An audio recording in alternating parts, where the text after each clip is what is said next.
ऐसी बहुत सारी साधनाएं होती हैं जहाँ पे आपको सर झुका के, हाथ फैला के खाना खाना पड़ता है, मांग के, भिक्षा लेके आपको वस्त्र पहनने पड़ते हैं। बिना मांगे आप एक दिन भी खाना नहीं खा सकते, बिना भिक्षा मांगे आप एक दिन भी अपना जीवन निर्वाह नहीं कर सकते। और सबसे बड़ी डिमांड ये होती है इस साधना की कि आप अपनी शक्तियों को किसी के सामने नहीं बताएंगे, आप किसी को पता नहीं चलने देंगे अभी अपनी आइडेंटिटी क्या है। आप साधु हैं, संत हैं, आपके पास शक्तियाँ हैं, आपके पास सिद्धियाँ हैं, आप ये कर सकते हो, आपके पास मंत्र है, आप किसी को ठीक कर सकते हो।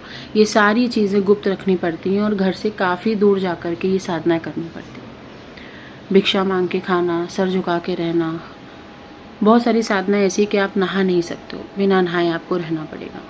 आप साबुन नहीं अपने शरीर पे लगा सकते हो, आप कोई क्रीम पाउडर कुछ भी आप अपने शरीर पे नहीं लगा सकते हो। ऐसी अनगिनत साधनाएं हैं आज भी। ये इसलिए मैं बता रही हूँ कि सोचो वो साधना में इतना बड़ा साधु संत हर चीज़ छुपा लेता है। और आजकल जो बच्चे कहते हैं कि हमें अनुभव नहीं होते हैं, हमें माँ नहीं दिखाई देती हैं, हमें कोई अनुभव नहीं होते, हम इतनी मंत्र साधना करते हैं, तो आप ये सोचो कि हमारी क्या औकात है उनके सामने। तो हम फिर भी एक्सपेक्टेशंस करते हैं कि हमें ये मिल जाए। हम 4 लोगों को मंत्र बता देते हैं, 4 लोगों को ये बता देते हैं कि हम साधनाएं करते हैं, 4 लोगों को पता चल जाता है कि हम साधनाएं करते हैं।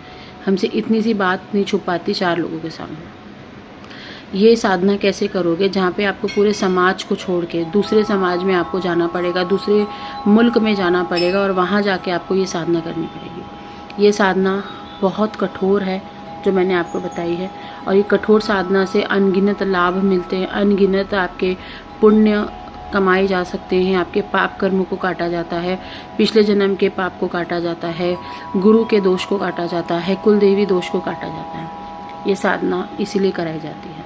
और आजकल हम गृहस्थ वाले लोग अपने ही घर वालों से ये चीज़ नहीं छुपा पाते हैं कि हम साधना कर रहे हैं।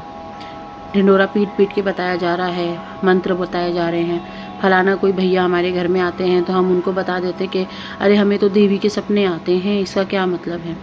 मुंह पे लगाम लगा लो, और अगर सच में साधक हो तो किसी को बताने की ज़रूरत नहीं है।